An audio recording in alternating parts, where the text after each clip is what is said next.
I gave a concluding class on the previous course, Introduction to the Oral Torah, on Wednesday. Today we're starting a new course. However, I'm going to do a quick review of the previous course as an introduction to this new course. Okay?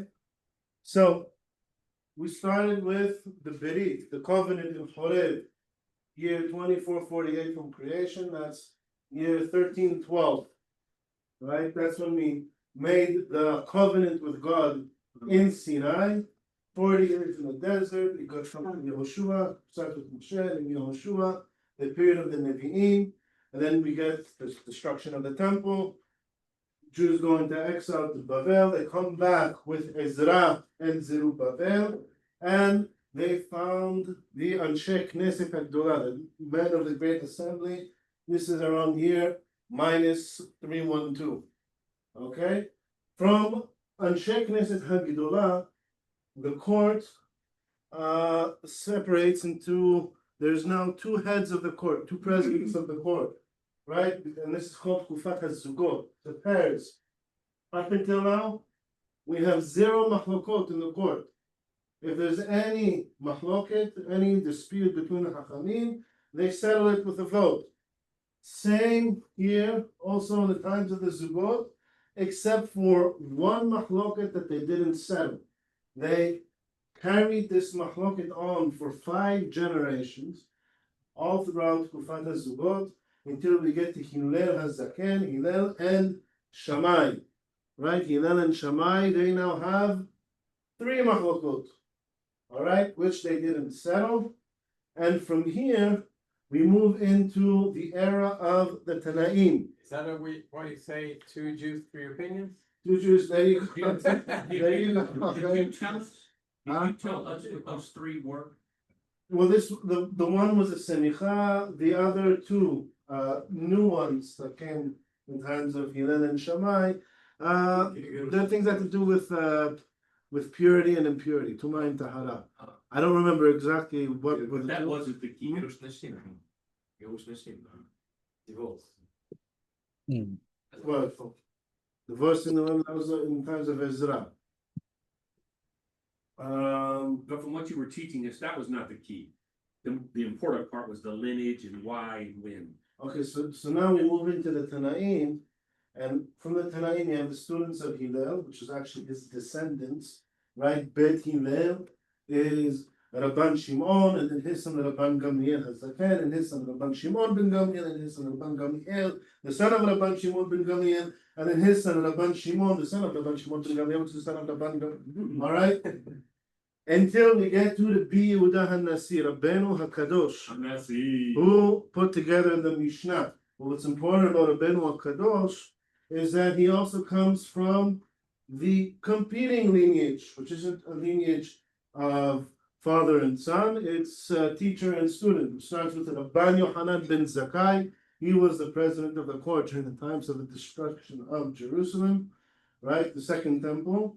His student is Rabbi Eliezer ben Horkanus, also known as Rabbi Eliezer HaGadol. His student was Rabbi Akiva. His student was Rabbi Meir. This competing school is the one that came up with all the halachic literature that the Mishnah was based on. and that This school didn't produce any literature. They're very conservative, right? They don't, it's the Torah Shebe'al Peh, the oral tradition. It needs to be transmitted orally from father to son. They are a very, what's the word, yichus, very prominent family. They have a lot. The lineage goes back all the way to Zerubbabel, which was descendant of King David. They are royalty. is that Akiva though? The one that had all those students? Yeah, but he was in the. Other He side. was, yeah, he's on the other He's, side. he's that famous. They're the ones that made the Mechilta and the Sifra and the Sifrei and all the Baraitot, everything that Rabbeinu HaKadosh used Wow. as the basis for the Mishnah. All right, because the Rabbeinu HaKadosh comes from this lineage and also studied from the students of Rabbi Akiva. He was able to put together the Mishnah which is based on all these texts, and incorporate into it the oral tradition of Hillel Zaken all the way down through the Shimon, Ben Gamliel, and so on until him. And he put the Mishnah together. This is the year 190. 190, this is already a CE, Common Era. All right, and his students was Rabbi Chaya, who wrote the Tosefta, Rabbi Yochanan, who wrote the Talmud Yerushalmi, and his two other main students. We now move from Eretz Yisrael to Bavel, Rav and Shmuel. They are the heads of the two main yeshivot in Bavel after the signing or the publishing of the Mishnah, right? That's the end of the era called the Tanaim, and we start a new era of Amoraim, which is also a couple of generations, all the way down to year 505, where the Babylonian Talmud is published. Who remembers what's the main institute that represents the entire nation during this era of the Amoraim? The Kala. The Yerche Kala, when all the Hakanim from all over Babel would assemble twice a year to discuss each time one Masechet. And during the times of Rav Asher, who was president of the Beit Din for 60 years, right? They went through the entire Mishnah twice, and the recording of all those discussions in the Yerche Kala is what made up the Babylonian Talmud. However, at this time, around this time, there's further persecutions, wars between the Persian Empire and the Roman Empire, and the Hachamim cannot assemble anymore in those yeshivot. First of all, they're dispersed throughout more of the world, and they can't cross borders anymore and come twice a year. And so that's why the publication of the Talmud is the last court that represents the entire nation, because now the entire nation have the Talmud to rely on. The era right after that is called Banan Saburai. It's a few generations of Hachamim, heads of the yeshivot in Bavel, where they sealed the Talmud, right? They received the Talmudic tradition, and they still sometimes edited a few things into the Talmud. After that, the heads of the yeshivot in Bavel are called Geonim. Gaon from Yerushalmi is over the Yerushalmi, because it's called Talmud Yerushalmi, you may think it has the same prominence as Talmud Bavli, but its really, its status is that of all the post-Talmudic literature that was used as a basis for the discussions of in the Talmud Bavli. There's some influence from Yerushalmi to same Babeli, like from brachot. Sorry? There's some influence, for example. I don't know if Yerushalmi have a brachot. Yeah. But it's also influence to the Right, but it doesn't. The Talmud Bavli doesn't cover everything in the Yerushalmi. The Talmud Yerushalmi doesn't cover everything in the Bavli. But they have influence to Maimonides, like There's stories, there's a lot of things that could be common, but there's also a lot of differences between them. There's two schools of thought when coming to make Pesach Halacha based on Talmud Bavli and Yerushalmi. Some say, first of all, everyone says, where the Talmud Bavli contradicts the Yerushalmi, you go according to the Bavli. That's the one that has the higher status. All right? But usually, sometimes they seem like they contradict. Really, most of the time, they complement each other. There are things that aren't mentioned here that Talmud Yerushalmi will shed some more light on. Is the Talmud by design required to tie in some Torah verse? The Talmud is, well, it's built on all the literature from here. The Mishnah, the Sifra and Sifre was the project of Rabbi Akiva and his students, tying in halachot to verses in the Torah. The example they use a lot is it says in the Torah, you should leave the corner of your fields for the poor. But then it doesn't say what a corner represents. Yeah. So the Talmud gives you So it's The Talmud will define everything. so it definitely ties in. Is there anything that you can think of that's prominent in the Talmud You know? that really isn't?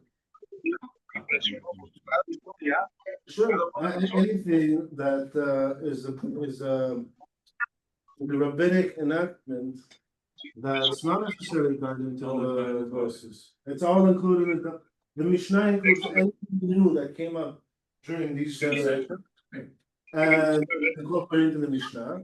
And the Talmud includes anything, all the discussions on the Mishnah, plus any new things that came up during this time. Okay.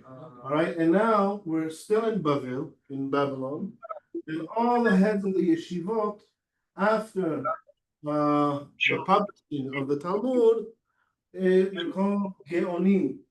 Geon comes from the term Geon Yaakov, which is the name of the yeshivat Geon Yaakov. So they all got the title Gaon after them, and their main objective now is to explain the Talmud. They're getting questions from all the Jewish communities from around the world. What does this sugya mean? What is the halacha here? And they're writing responses to them.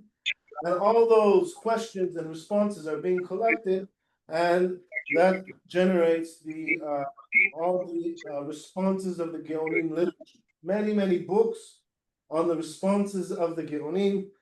One of the responses of the Geonim, of Rav Shira Gaon, is what the whole previous course was based on. It was based on Igeret, the letter of Rav Shira Gaon, one of the latest of the Geonim, and Maimonides, on his introduction to the Mishneh Torah and to the commentary of the Mishnah. All right, so we have a few generations here of the Geonim. We get to year 1000. Around this year, the whole center. Is someone asking a question here? Or? Yeah, just Moto E40, please mute. Muted. Don't unmute. Now there is a move. The center of Torah, which moved from Eretz Israel to Babel, is now moving from Babel to Spain. To Spain and what's called the West, Maghreb, which is Tunis, Algiers, Morocco, and southern Spain. It's that Muslim area of Spain. So Israel's still kind of barren? Yes, still very barren. But the Talmud, they are not changing anything. No, Talmud, no. The Talmud is the basis of law from now on until today. And what happened here? How did this move? Well, this is the golden era of Spain, of Andalusia. The northern Spain is called Lucena, Andalusia. You have Rabbi Shemuel HaNagi, right? So over here we had the main political leadership of the Jewish people. We had an office called the Rosh Galut. However, the times of the end of the Geonim, Rav Hayeh Gaon, this persecution there, the Rosh Galut is executed by the Persian Empire. And at that same time, the Jews are getting a lot of influence here in Spain, where you have Rabbi Shemuel HaNagid, who becomes one of the main advisors to the king of Spain. He becomes the general of the Spanish army. His son, who succeeds him, Rabbi Yosef HaLevi HaNagid. Rabbi Shemuel HaNagid he also made a lot of, over here there's a lot of literature coming out of Andalusia, starting with Rabbi Shemuel HaNagid, who writes an introduction to the Talmud. He becomes very rich. He started off completely poor. He was a peddler. He became very rich, and he started supporting yeshivot all over the world and Batei Knesset in Jerusalem. Always make sure they have olive oil to light their Batei Knesset. He supported any student who wanted to be a scholar. He would hire scribes to write an entire copy of the Talmud for them. Back then, they didn't have a print press. They had scribes writing by hand copies of the Talmud. And the main event that caused this transfer is an event called Arbat Hashvuim, the four captives. Four of the Chachamim from Bavel, they were on a ship, making rounds around the Jewish communities in order to raise funds to finance the Kala. Even though people can't come anymore, it was still a big happening. It was a tradition. They wanted every year still do the Kala twice a year. And they go raising funds from the Jewish communities until their ship gets attacked by Muslim pirates. They take them for captive and they sell them to the Jewish communities around the Mediterranean. One sold in Egypt, one sold in Tunis, one sold in Spain, and the fourth, no one knows what happened to him. All right. One of those, actually two of those, Rabbeinu Hushiel, it's at the end of the Geonim, right? And his son, Rabbeinu Hananel, who is still a child, they were sold in Tunis. So they are basically continuation of the Geonim, now sold in Tunis. Rabbeinu Hananel, his commentary to the Talmud is printed on every page. You have Rashi, you have Tosfot, and you have Rabbeinu Hananel. All right. Another one was Rabbi Moshe, Rabbi Baruch, Rabbi Hanoch, who was sold in Spain and became head of the yeshiva in Spain, in Cordoba, the same yeshiva that Maimonides came from. All right. So you have Rabbi Moshe, Rabbi Hanoch in Spain. You have Rabbeinu Hananel, who's now growing up in Tunis under his father, Rabbeinu Hananel, one of the Geonim. And at the same time, you have Rav Nisim Gaon in Tunis, and their student is Rabbi Yitzhak Al-Fasi, who moved to Spain and became the head of the yeshiva in Spain. Okay, so Rabbi Yitzhak Al-Fasi, the Rif, anyone ever hear of the Rif? The Rif also has, it's called Talmud Katan. He has a summary of the entire Talmud, where he only writes down what was accepted from תכירו את אופק, אופק מצטרף אלינו? ישראלי, דובר עברית. ישראלי זה עובד עברית, אני איך להמשיך? מעולה. אוקיי, מצוין. ברוך הבא. Sami. סמי, אופק. All right, so we have Rabbi Yitzhak Al-Fasi. Rabbi Yitzhak Al-Fasi, also known as the Rif, is the head of the yeshiva in Cordoba, in Spain, in Andalusia. He has a Talmud Katan, it's also called Hilchot Harif, where he also summarizes all the halachot of the Talmud, basically extracts from the Talmud.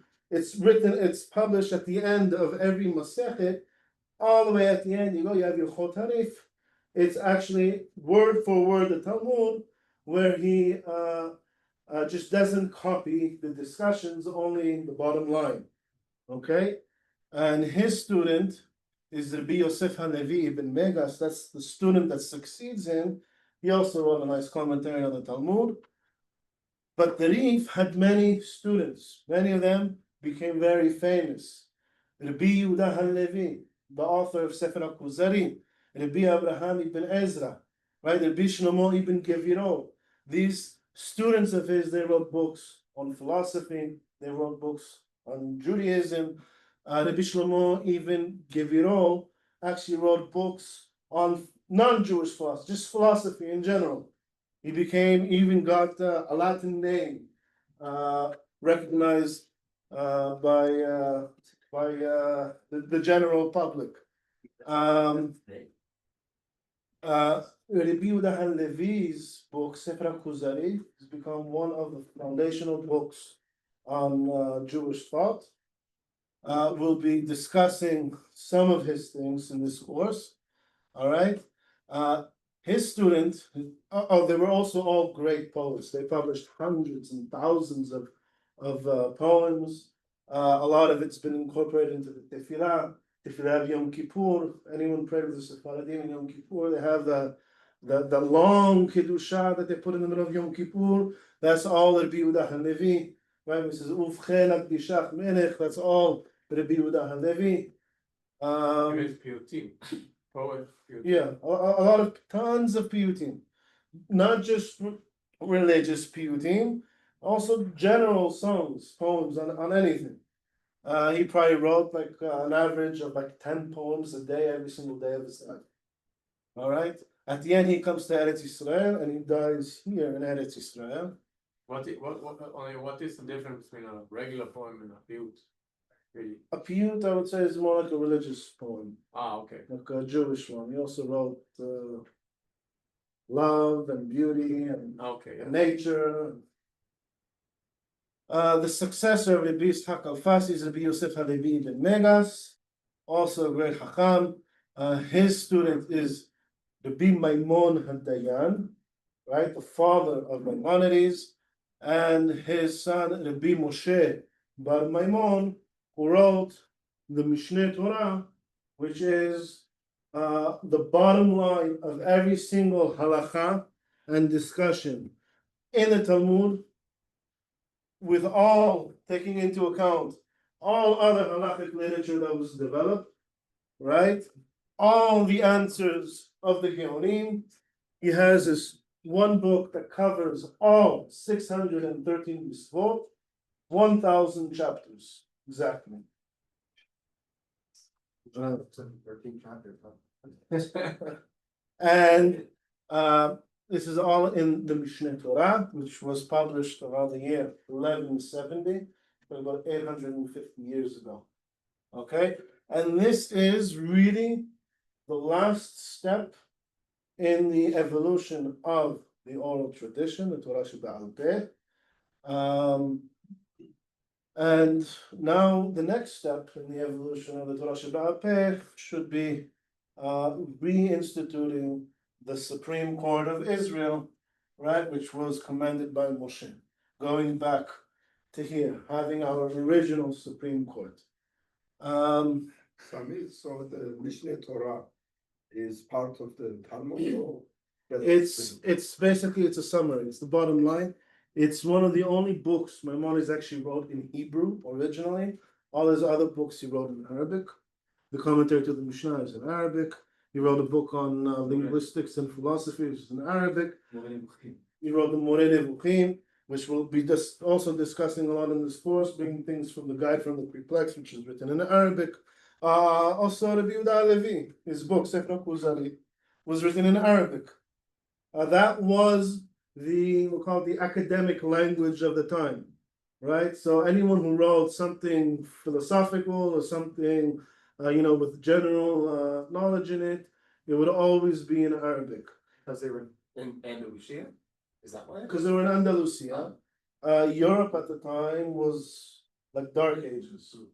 This is So it's the same. But by the way, even though around this time, right, around the times of Ezra is when Aristotle came to the world, right, and all the Greek philosophy was around this time, right, the times of Ezra.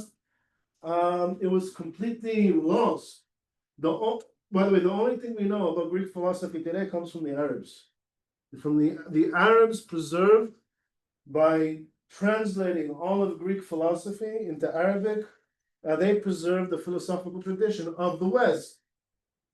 This is the golden age of the Arabs. After that, Europe goes out, the Arabs burn all their libraries, all of their own libraries. Arabs.